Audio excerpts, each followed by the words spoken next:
Hey everybody, it's Beth Helvey with Couture Real Estate. I hope you're doing well today. It is the 29th of March and it is beautiful outside. It's 85 degrees and sunny and breezy and just perfect weather. And today I want to go over the February market stats with you. So if we look at Manatee and Sarasota counties, all of them were low. So the closed sales were down for both Sarasota and Manatee County, with the exception of Manatee County had an increase of 4% in their single-family home closings. So they actually went up. So let's hope that that's a good sign, and it's going to go in that direction. There were new listings were down in Sarasota County by 7%, and in Manatee County, the single-family home listings were actually up by 8%. Condos is a different story. We both had reduced closings in both counties, and we had reduced listings in both counties. Now, properties are still selling at around 100% of asking price. Now, granted, prices are up, we all know that, but we're not seeing a lot of the crazy closings where something is 50, 60, 70, 80, $100,000 over asking price. We're not seeing that whole lot. We haven't seen that. There's always the exception. But since this started a little over a year ago, we've been at 100% of asking price since I think it was May of 2021. Okay, so we haven't seen a lot of that craziness. The 100% of asking price has not changed since then. Now, our days to contract, of course, have decreased. They've gone from about 3 weeks to about a week, about 5 or 6 days. Now, inventory is also decreased, right? So we went from 0.9 months of inventory. Now that was in February of 2021, which is about when things started to take this turn. Okay, so in February 2021, we had 9 months of inventory in both Sarasota and Manatee counties for single family homes. Now we're at 0.6, so we do have a bit of a decrease, but not a large one. Condos was pretty much the same way. It was a little over a month of inventory in both counties, and now we're at about a half a month of inventory for both counties. Now, the interesting thing about last year, February of last year, is that we had started to see the uptick then.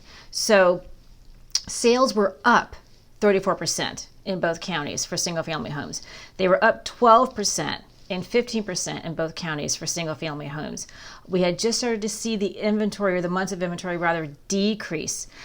Days on market, though, were still there. We were still seeing 2 and 3 weeks on average for days on market.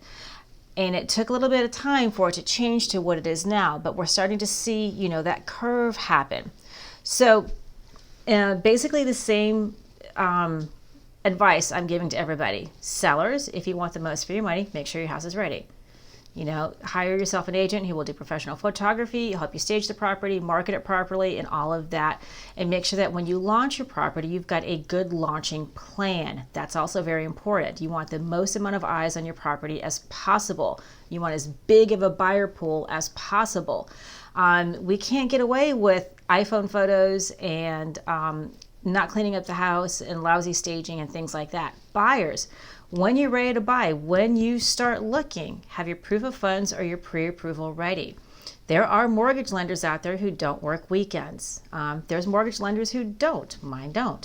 But there's lenders out there who don't work weekends. So if you think you're going to call your credit union or your bank or whatever on a Saturday because offers are due by Sunday, you may lose out on the house. And quite frankly, sellers are not accepting offers right now unless you prove you can pay for it. They don't have to, because they've got enough other offers that they don't need to risk that you may get them a proof of funds or a pre-approval in 2 or 3 days when the bank opens or when your credit union opens. So keep all of this in mind. When you're ready to hit the ground running and you're ready to start looking for property, make sure you have that backed up. Make sure you know what your numbers are. Make sure you know what your buying power is. Rates are going up. Rates, I think, we're up 4.38, I believe, this morning. And they weren't supposed to be this high this part of the year, but, again, that changed. There's been a lot of changes lately. So that's basically it in a nutshell. We still have inventory coming on the market. We still have buyers that are buying up the inventory. There is still a chance for people to buy. It's still a great time for sellers. The market's moving very, very fast, and that is what's going on here. So I hope y'all are having a great day. If you have any questions on this information, or if you have any questions on last year's and how it compares to this year, feel free to ask me. You can DM me or you can email, whatever works for you. I'll post a link to both of these statistical blogs that I wrote, and you can compare and contrast for yourself. So I hope you have a great day. If you have the opportunity to get outside, I encourage you to do so. Drink some water, wear your sunscreen, and have a great day. Bye, everybody.